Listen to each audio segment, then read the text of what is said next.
Hello viewers, in this video I will show you how to uninstall application or software in Windows 11 operating system. How to do this? Let's start.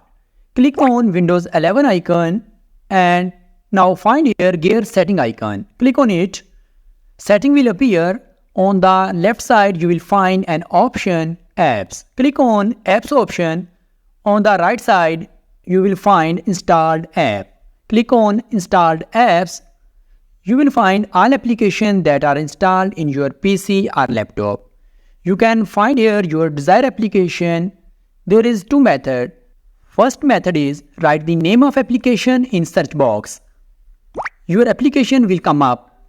And the second method, scroll down the page and find your desired application. Now click on three dots beside the software. You will find uninstall option. Click on it and now again click on uninstall and verify. Your uninstallation wizard will start. It will take some time to finish. Now you can see uninstallation process is completed.